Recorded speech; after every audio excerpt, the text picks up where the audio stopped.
الحمد لله رب العالمين والعاقبة للمتقين والصلاة والسلام على شمس الهداية واليقين وعلى آله وأصحابه الطيبين الطاهرين أما بعد فأعوذ بالله من الشيطان الرجيم بسم الله الرحمن الرحيم يا أيها الذين آمنوا ادخلوا في السلم كافة وقال تعالى في موضع آخر ولا تقل لهما أف ولا تنهرهما وقل لهما قولا كريما واخفض لهما من الرحمة وقل رب ارحمهما كما ربياني صغيرا. وقال النبي صلى الله عليه وسلم لا يدخل الجنة منان ولا عاق ولا مدمن خمر. رواه النسائی. اسٹیج پر تشریف فرما علماء کرام، خصوصاً حلقہ نرپت گنج کے جمعیت علماء کے صدارت فرما رہے مفتی جاوید صاحب مظاہری، میرے رفیق سفر جناب قاسم بھائی، خورشید بھائی، انیس بھائی، اور آج کے اس اجلاس کے کنوینر جناب حافظ محبوب صاحب، اور اس اجلاس کی بہترین نظامت فرما رہے عزیزی مولوی نوشاد سلمہ،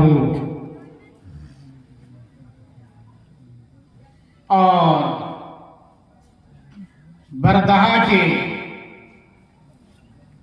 باشعور سامعین، السلام علیکم ورحمۃ اللہ وبرکاتہ. آج کا یہ اجلاس جیسا کہ سامنے آویزاں بینر سے آپ حضرات اندازہ لگا رہے ہیں کہ توسیع مسجد اور اصلاح معاشرہ کے عنوان سے منعقد کیا گیا ہے. ان دو عناوین کو یا ان دو عنوانوں کو صرف ایک عنوان میں بھی ضم کیا جا سکتا ہے، ملایا جا سکتا ہے، اور وہ ہے اصلاح معاشرہ.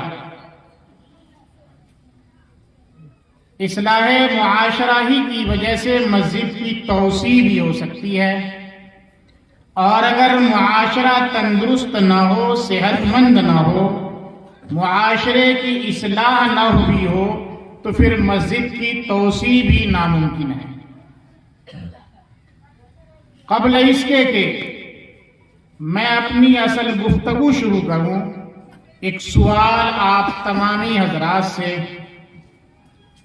آج کا یہ اجلاس جس مقصد کے لیے رکھا گیا ہے، جیسے کہ میں نے بتایا اصلاح معاشرہ، تو آپ یہ بتائیں کہ آج کی اس اجلاس کا جو نچوڑ ہوگا، علماء کرام کی جو گفتگو ہوگی،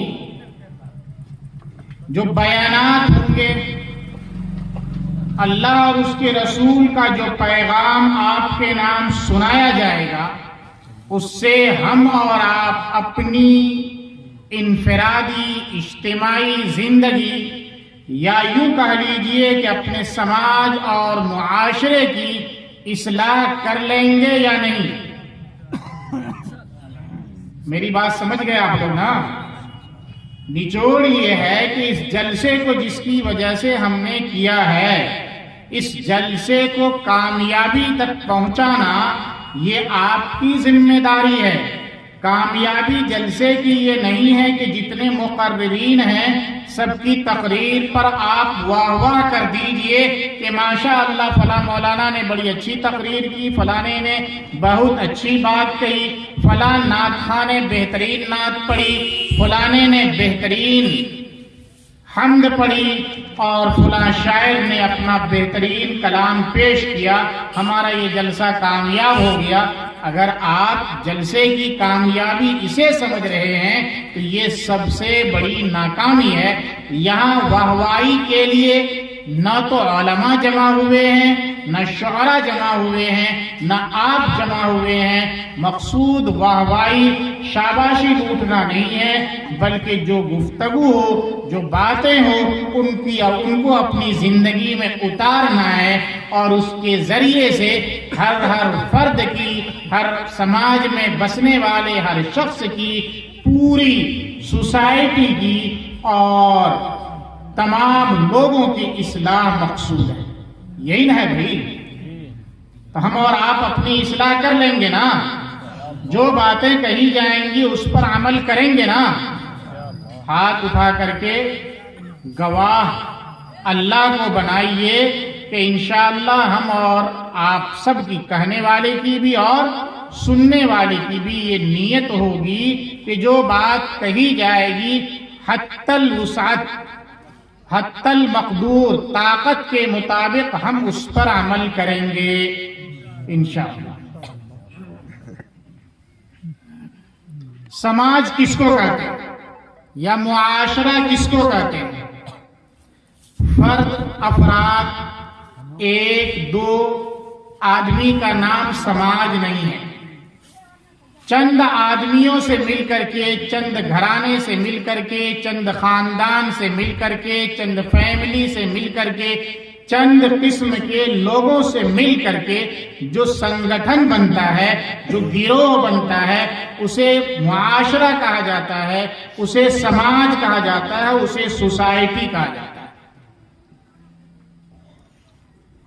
ایک صالح سماج، تندرست معاشرہ، صحت مند سماج وہ کہلاتا ہے جو تمام قسم کی شرعی، اخلاقی، سماجی، معاشی، معاشرتی ہر قسم کی برائیوں سے پاک صاف ہو۔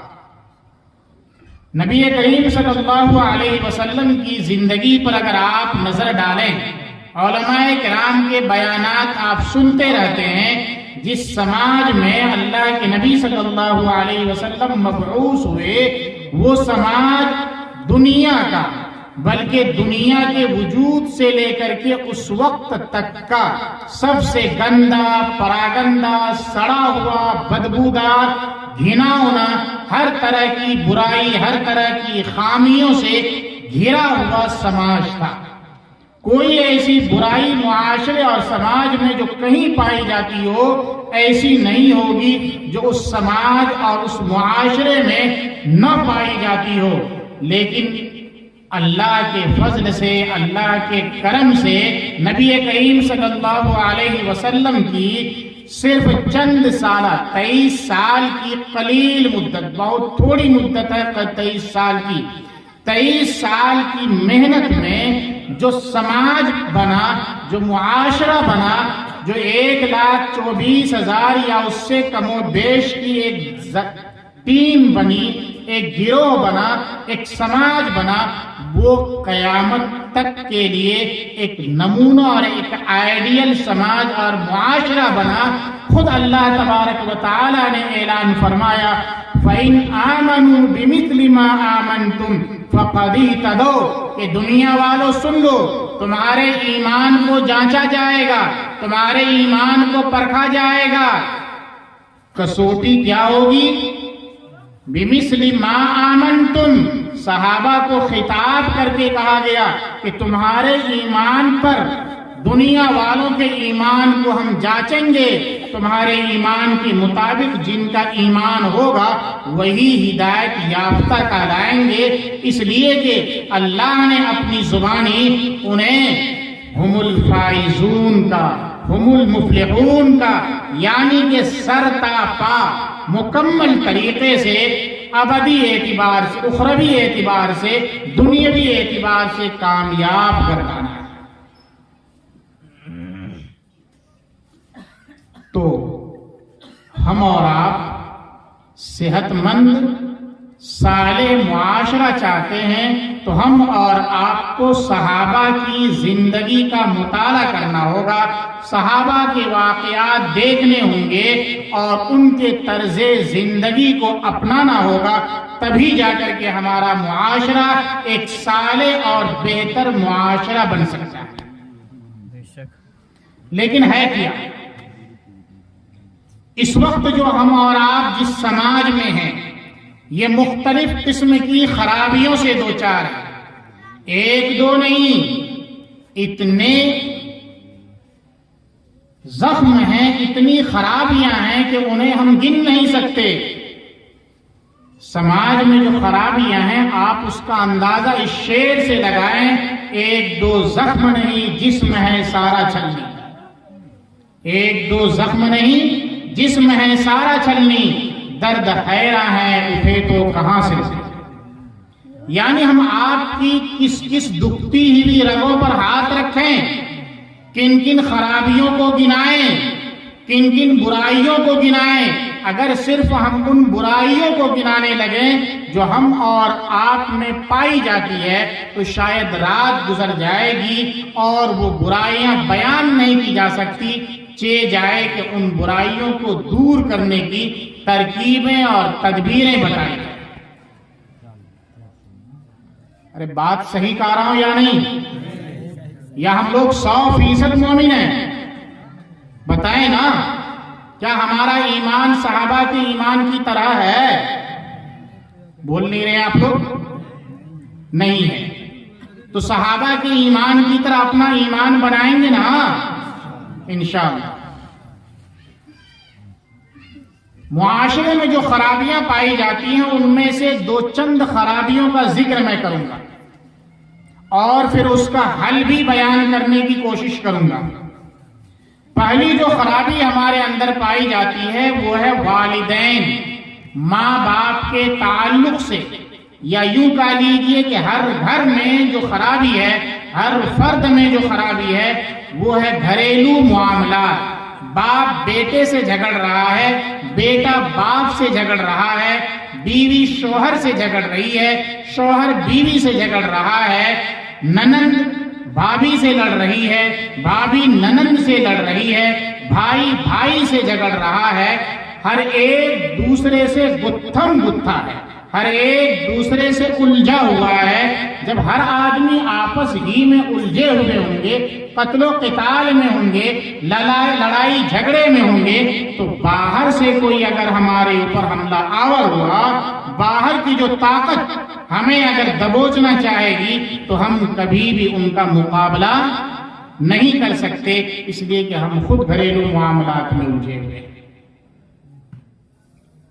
آج ہر والدین کو یہ شکایت ہے کہ ہماری اولاد مطیع و فرما بردار نہیں ہے۔ بوڑھے حضرات یہاں موجود ہیں، وہ بتائیں کہ یہ بات درست ہے یا نہیں؟ یہ ہاتھ اٹھا کر کے کہتے ہیں کہ الحمدللہ ہم سب کی اولاد مطیع و فرما بردار ہے۔ سوال سمجھ گئے؟ ہاتھ اٹھا کر کے آپ کہیں کہ ہم سب کی اولاد مطیع و فرما بردار ہے، کوئی نہیں۔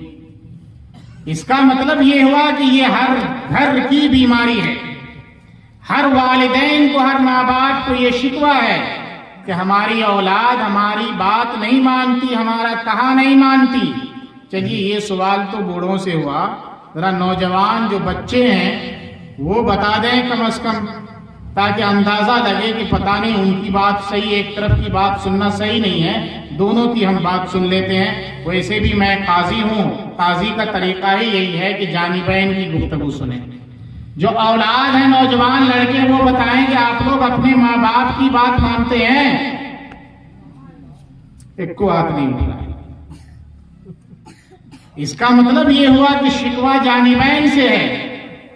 ماں باپ بھی یہ تسلیم کر رہے ہیں کہ ہماری اولاد مطیع و فرما بردار نہیں، ہمارا کہا نہیں مانتی، اور اولاد کو بھی یہ تسلیم ہے کہ ہمارے والدین جو کہہ رہے ہیں وہ بات بالکل درست ہے، تو ایسے معاشرے کی اصلاح ہو جائے گی۔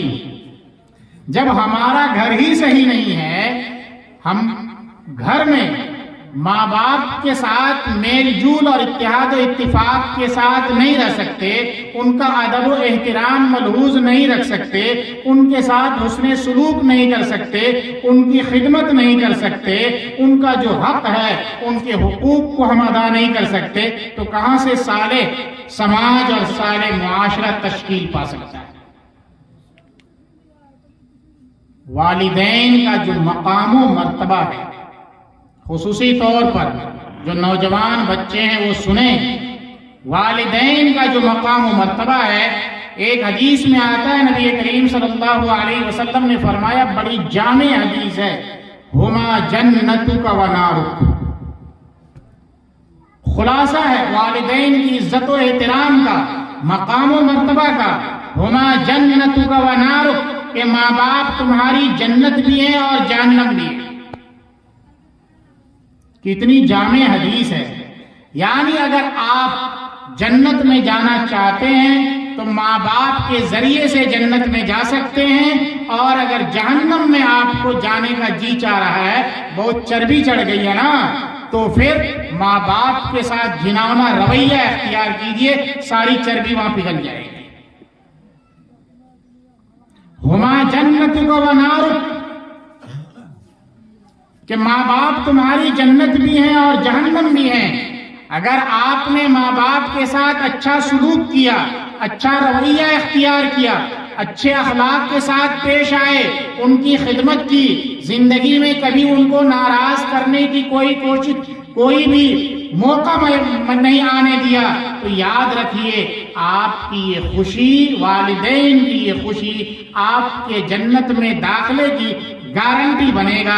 ایک حدیث ہے، لمبی حدیث ہے، اس کا ایک ٹکڑا یہ ہے کہ نبی کریم صلی اللہ علیہ وسلم نے ایک موقع پر بد دعا فرمائی تھی کہ وہ اولاد ہلاک ہو جس نے اپنے والدین کو بڑھاپے میں پایا اور اپنے آپ کو جنت کا مستحق نہیں بنایا۔ یہ بد دعا حضرت جبرائیل علیہ السلام جو ملائکہ کے سردار ہیں انہوں نے دی، اور نبی کریم صلی اللہ علیہ وسلم جو سید الانبیاء ہیں، نبیوں کے سردار ہیں، انہوں نے اس بد دعا پر آمین کہی۔ سید الملائکہ کی بد دعا اور سید الانبیاء کی آمین نے اس دعا کی جو غلظت ہو سکتی ہے، بد دعا کی جو شدت ہو سکتی ہے، اس میں کوئی شبہ باقی نہیں رکھا ہے کہ وہ آدمی جو اپنے ماں باپ کو بڑھاپے میں پائے اور ان کی خدمت کر کے اپنے آپ کو جنت کا مستحق نہ ٹھہرائے، وہ یقینی طور پر خائب و خاسر ہے، نامراد ہے، مکمل طریقے پر ناکام ہے، یوں کہہ لیجئے کہ وہ جہنم میں اپنے آپ کو دھکیلتا ہے۔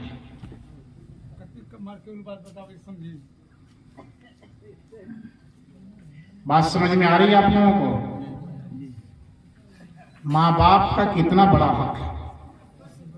حدیث شریف میں آتا ہے، نبی کریم صلی اللہ علیہ وسلم نے فرمایا، ان الجنت تحت امہاتکم، جنت تمہارے ماں کے قدموں کے نیچے ہے۔ ہم جاتے ہیں حضرت مفتی صاحب سے دعا کرواتے ہیں کہ دعا کر دیجئے بھئی اللہ ہمارے گناہوں کو معاف فرما دے، اللہ ہمیں جنت میں داخل کرے۔ کوئی قاری ندیم کے پاس جاتا ہے، کوئی اس بندہ حقیر فقیر کے پاس آ جاتا ہے کہ بھئی آپ ہی دعا کر دیجئے۔ میری دعا اس وقت تک اثر نہیں کرے گی، مفتی صاحب کی دعا اس وقت تک اثر نہیں کرے گی جب تک کہ آپ کے والدین آپ سے، ارے بولے نا بھائی، خوش نہ ہوں۔ جب تک وہ خوش نہیں ہوں گے اس وقت تک یہ دعا بھی اثر نہیں کرے گی۔ کوئی رابعہ بصریہ کو اگر تلاشنا چاہے تو اپنے والدین کو تلاشے، اس لیے کہ والدین کے تعلق سے حدیث میں آیا ہے کہ اولاد کے حق میں ان کی دعا اور بد دعا قبول ہوتی ہے۔ دعا کرانے کے لیے کوئی درگاہوں پہ جا رہا ہے، کوئی کسی پیر کے پاس جا رہا ہے، کوئی کہیں جا رہا ہے، کوئی کہیں جا رہا ہے، علاج کہیں اور ہے، دوا کہیں اور ڈھونڈ رہے ہیں، تو ظاہر بات ہے کہ ہماری بیماری کا علاج ممکن نہیں ہے۔ اگر ہم اپنی بیماری کا علاج چاہتے ہیں تو جہاں سے علاج ممکن ہے وہاں جائیں، اپنے والدین کو منوانے کی کوشش کریں، اپنے والدین کے پاؤں میں گریں اور ان سے گریہ وزاری کر کے، رو کر کے، گڑ گڑا کر کے معافی مانگیں، ان کو خوش کرنے کی کوشش کریں، تب دیکھیے آپ کی دنیا بھی سنور جائے